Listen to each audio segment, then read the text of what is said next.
बिस्मिल्लाहिर्रहमानिर्रहीम। अस्सलाम वालेकुम दोस्तों, आज के सियासतनामे में खुश आमदेद। मुझे उम्मीद है आप जहाँ भी होंगे खैर वाफियत से होंगे।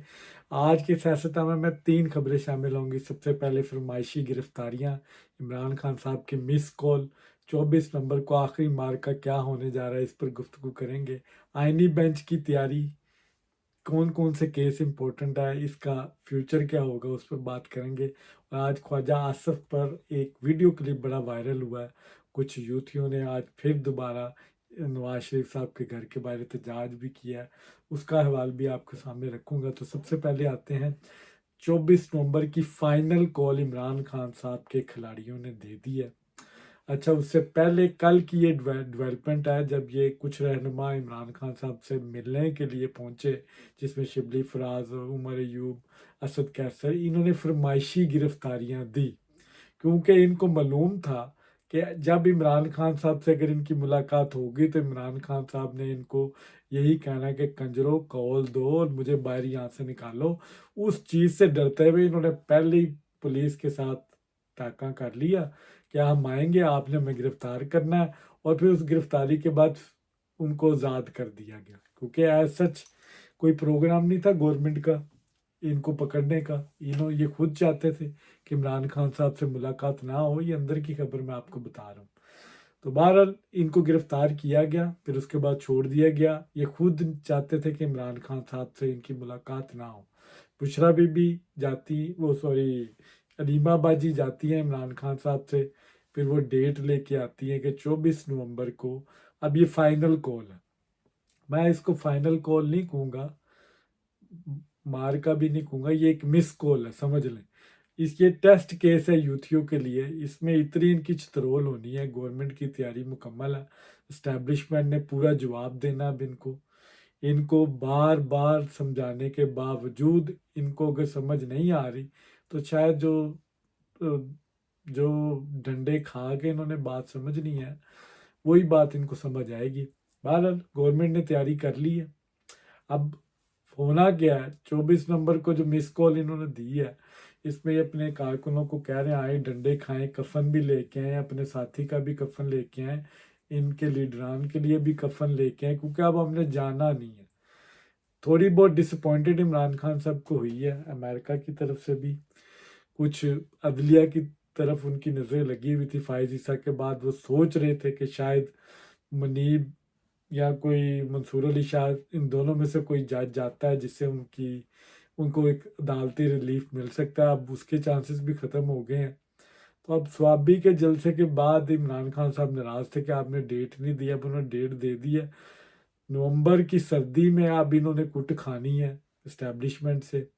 इनके जितनी टॉप टीयर लीडरशिप है वो आस्ता आस्ता गिरफ्तारियां देगी, क्योंकि वो खुद नहीं चाहते। इंतशार कौन लोग चाहते हैं, जो मुल्क से बाहर बैठे हैं या छुपे हुए हैं। हमाद अज़हर साहब जैसे, शहबाज गिल साहब, आदिल राजा, जो मुल्क से बाहर है, जो पाकिस्तान में अफरा तफरी चाहते हैं। ये एक अलहदा टोला है जो पाकिस्तान के लोगों को प्रवोक कर रहा है और वहाँ पे लोगों को वर्गला रहा है कि आप आएँ, डंडे खाएं, पाकिस्तान को डिस्टेबलाइज करें। शहबाज शरीफ साहब बड़े बेहतरीन दौरे कर रहे हैं, पूरी दुनिया में जा रहे हैं, पाकिस्तान को इन्वेस्टमेंट के लिए, पाकिस्तान की इकॉनमी का हवाल बता रहे हैं, वहाँ के इन्वेस्टर को राग़िब करने के लिए प्लान्स बता रहे हैं। दुनिया से एड नहीं मांग रहे, दुनिया से वो इन्वेस्टमेंट मांग रहे हैं। पॉजिटिव इंडिकेटर्स हैं। स्टॉक मार्केट आपकी 94 से ऊपर जा रही है। पंजाब में जिस तरह मरीम नवाज काम कर रही है, इसकी मिसाल नहीं मिलती। और वो इस चीज़ की इंडिकेशन है कि अगली प्राइम मिनिस्टर शायद मरीम नवाज हो। तो बेहतरीन काम चल रहा है, बेहतरीन हिकमत अमली से पाकिस्तान मूविंग फॉरवर्ड हो रहा है। लेकिन इमरान खान साहब का कहीं पे कोई नाम नहीं ले रहा जिसका उनको दुख है, और उन्होंने इसीलिए फाइनल मिस कॉल दे दी है। मैं फाइनल कॉल नहीं कह रहा, ये मिस कॉल है। इसमें उन्होंने टेस्ट करना है कि अभी जो बच गए हैं उनके साथ इमरान खान साहब ने क्या सलूक करवाना है। अब जो चंद कारकुन बचे हैं, अफगानी हैं, कुछ किराए के लोग हैं, उनके साथ क्या होना है। आज एक छोटी सी खबर भी आपको देते हैं, फैज़ हमीद साहब का भी ट्रायल करीब है, उनसे इंक्वायरी हो गई है, उसके आफ्टर शॉक्स भी आने हैं, उसके ऊपर भी कार्रवाई होगी। तो मिलिट्री के कुछ 1200 से ज़्यादा लोग जो मिलिट्री ट्रायल के अंदर हैं, उसके ऊपर भी इमरान खान साहब को तफ्तीश है कि उनका पहले आप हिसाब करें, उसके बाद मेरी बारी आए। तो कोशिश कर रहे हैं कि इमरान खान साहब जल्दी से जल्दबाजी में मुल्क में अफरा तफरी डलवाएं, लेकिन हुकूमत कंट्रोल है, हुकूमत के ने पूरा प्लान किया हुआ है कि इनको किस तरह टैकल करना है। इमरान खान साहब का ये मंसूबा भी फेल हो जाना है, वर्कर मार खाएगा, डंडे खाएगा, इमरान खान साहब जेल में बैठे तमाशा देखते रहेंगे, वीडियोस देखेंगे, बाद में यही वकील जा जा के इमरान खान साहब को बताएंगे कि हमारा लाल है, लाल है। बहुत बुरा हाल किया। अली बिन गंडापुर साहब जो दोनों तरफ खेल रहे थे, इनको भी अब एक स्टैंड लेना पड़ेगा। अब देखते हैं, इनकी भी गिरफ्तारी हो सकती है। कहने वाले कह रहे हैं कि अगर मुल्क की सालमियत को कहीं भी कहीं पे भी नुकसान पहुंचाने की कोशिश की गई, हम हर उस बंदे को गिरफ्तार करेंगे जो पाकिस्तान को नुकसान पहुंचाएगा, जो तोड़ फोड़ करेगा। तो फाइनल कॉल, जो फाइनल मिस कॉल दी है, इस पर मार है, इस पर अफसोस होगा, इस पर इनको नदामत का सामना करना पड़ेगा। इसके अलावा कुछ नहीं है। पाकिस्तान में इस किस्म के अब कॉलों की कोई ज़रूरत नहीं थी। इनको सियासी गुफ्तगू करनी चाहिए, सियासी डायलॉग करना चाहिए। इनके लोग असम्बलियों में बैठे हैं और ये कहते हैं ये जाली असम्बली है। असम्बलियों से इस्तीफे दे दें, KPK की असम्बली तोड़ दें। आप वज़ीर आज़म को ना माने, आप उनसे फंड्स भी ले रहे हैं, आप उनसे बरात भी ले रहे हैं, आप चेयरमैनशिप पे भी मांग रहे हैं, आप अपोजिशन लीडर भी बने हुए हैं, और साथ आप कहते हैं हम असम्बली को मानते नहीं। आपका वज़ीर अला जा जा के शहबाज शरीफ से मीटिंगों में बैठ रहा है, SIFC के इजलास में बैठा होता है, बाद में तस्वीरें भी खींचते हैं, बाद में एलामिया भी निकलते हैं, और फिर आप कह रहे हैं कि ये फॉर्म 47 की गवर्नमेंट है। तो आप इस्तीफे दे दें, बायकॉट करें, गवर्नमेंट के साथ ना बैठें, शहबाज शरीफ को ना माने, असम्बली को ना माने, किसी के जो अभी कमेटी बन रही है आपकी, जो जो प्रोसीजर एक्ट की जो कमेटी बनी है, उसमें भी आपके लोग हैं, तो उस पर भी ना आप जाएं। फिर आप हर तरफ से फिर बायकआउट करें और एक मैसेज दें कि आप वाकई इस असम्बली का बायकआउट करें, लेकिन अंदर बातें कुछ हो रहा है, ऊपर आवाम को आप बेवकूफ़ बना रहे हैं। ठीक है, बनाते हैं आप। आज का जो दूसरी खबर है वो आईनी बेंच के हवाले से है। इमरान खान साहब को बड़ी उम्मीद थी कि इससे शायद को रिलीफ मिल जाए। अब दो इसमें इंपॉर्टेंट केस हैं आईनी बेंच के पास। एक 26वीं आईनी तरमीम का कि जी वो कलअदम करार दी जाए, वो बड़ी उजरत में की है, गवर्नमेंट के पास नंबर पूरे नहीं थे, फॉर्म 47 जो भी इनका जिस किस्म के भी एलिगेशन लगाते हैं उसको कलअदम करार दी जाए। दूसरा मखसूस नशिस्तों का केस है। इस पर अब फैसले दोनों, एक तो 26वीं आईनी तरमीम भी जाएगी, फारग होगी, अमीनुद्दीन साहब की सरबराही में, और दूसरा ये जो मखसूस नशिस्तों का फैसला है ये भी रिवर्स होगा। और कल की ये डेवलपमेंट है कि इन्होंने जो फैसला इनका आया था जो पार्टी इलेक्शन के हवाले से, उसके ऊपर इन्होंने दूसरी नज़रसानी की दरख्वास्त दे दी है सुप्रीम कोर्ट में। अच्छा, तो सुप्रीम की कोर्ट की तारीख में एक नज़रसानी की दरख्वास्त की बैद मिलती है। ये दूसरी दफ़ा जो नज़रसानी की दरख्वास्त है, ये माजी में इस तरह की मिसाल मैंने नहीं देखी। पर दूसरी नज़रसानी की दरख्वास्त दे दी है जो कि वो भी रिजेक्ट हो जाएगी। तो आईनी जो बेंच है उसके पास बड़े इंपॉर्टेंट केसेस आने वाले हैं। उसमें मुझे लग रहा है कि गवर्नमेंट को रिलीफ मिलेगा। आईनी तरमीम ये बिल्कुल स्टैंड करेगी, इसको और इस दरख्वास्त को भी निपटाया जाएगा, और मखसूस नशिस्तों के हवाले से जो बड़ा इंपॉर्टेंट केस है उसको भी रिवर्स करके दोबारा गवर्नमेंट के खाते में डाला जाएगा। आज की जो तीसरी खबर है बड़ी इंपॉर्टेंट है। ख्वाजा आसिफ साहब पर वीडियो एक बनी है कि उनको फिर थ्रेटन किया गया है एक लंदन के शायरी की तरफ से, जो कि इंतहाई अफसोसनाक है।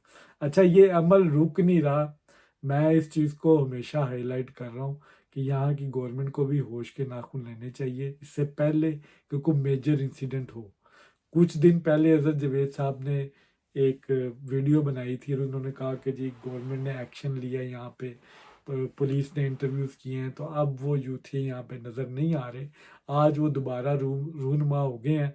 उसकी वजह मैं आपको बता देता हूँ वो रूनुमा क्यों हुए हैं, क्योंकि वो पाकिस्तानी नहीं है। उनको पाकिस्तान से कोई लेना देना नहीं है। आपने बताया कि हमने उनके पासपोर्ट जो उनसे हैं वो कैंसिल कर दिए, उनके नादरा कार्ड ब्लॉक कर दिए, वो पाकिस्तान आएंगे, हम उनको गिरफ्तार कर लेंगे, उनकी जायदादें जब्त कर लेंगे। ये जितने लोग आते हैं इनमें से कोई भी पाकिस्तानी नहीं है। अगर पाकिस्तानी होता तो वो कभी ना आता, कोई रिस्क ना लेता। पाकिस्तान में एहतजाज क्यों नहीं इस तरह हो रहा है जिस तरह यहाँ पर कर रहे हैं ये लोग?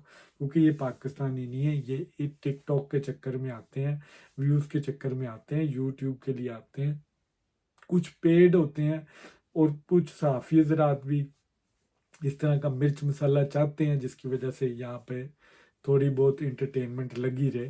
बहरहाल ये आज फिर हुल्लड़बाजी हुई है ख्वाजा आसफ पे, जो जिस तरह के जुमले कसे गए हैं, जिस तरह की बेहुदा गुफ्तगू की गई है, उसका नोटिस लेना चाहिए। और ये अमल रुकेगा नहीं कहीं पे भी, क्योंकि इसका हमने कोई सद्देबाब अभी तक किया नहीं है। इन लोगों को, इन लोगों की, आप जो पाकिस्तान में फॉरेन रेमिटेंस यहाँ से भेजते हैं उसको भी फॉलो अप करें, यहाँ पर इनके खिलाफ दरखास्तें दें। इनमें से ज़्यादातर लोग बेनिफिट्स पर हैं और वो क्लेम कर रहे हैं। वो लड़का आज फिर दोबारा आया हुआ था जो कहता है, मैं, जिसने झूठा केस बनाया कि मेरे माँ बाप को उठा लिया, मेरे भाई को उठा लिया, उसका इंटरव्यू किया गया, उनको किसी किस्म का तशद्दुद नहीं किया गया। तो ये ऐसे बगैरत लोग हैं, ये अपनी फेम के लिए, अपने आप को प्रमोट करने के लिए अपनी फैमिलियों को भी जलील कर रहे हैं, उनको उनको भी नेम एंड शेम कर रहे हैं। इनको ना अपनी इज्जत की परवाह है, ना इनको पाकिस्तान की इज्जत की परवाह है। और इन लोगों को आप कह रहे हैं कि इनके हम पासपोर्ट ब्लॉक करेंगे, इनके पास पाकिस्तानी पासपोर्ट ही नहीं है। ये तो चाहते हैं कि हम पाकिस्तान कभी ना जाएं। इनमें से कुछ लोग ऐसे भी हैं जो अभी साइलम पे हैं, जो इस चीज़ को बाकायदा यूज़ करेंगे कि देखें जी, पाकिस्तान ने तो हमारे ब्लॉक कर दिए पासपोर्ट और हमें तो अब आप साइलम दें।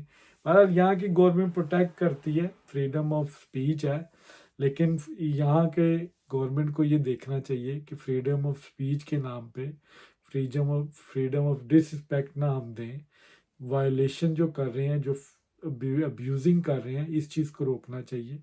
इन लोगों को इंटेरोगेट करना चाहिए। इन लोगों के घरों के बाहर जाके एहतजाज हो तो इनको पता चले कि एहतजाज एक वाकई लानत है।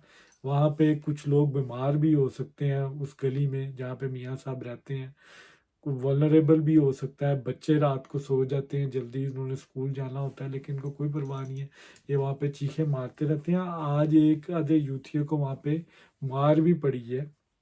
नवाज शरीफ साहब के एक जो पर्सनल सिक्योरिटी टीम में होते हैं, उन्होंने चंगी ठुकाई भी की है।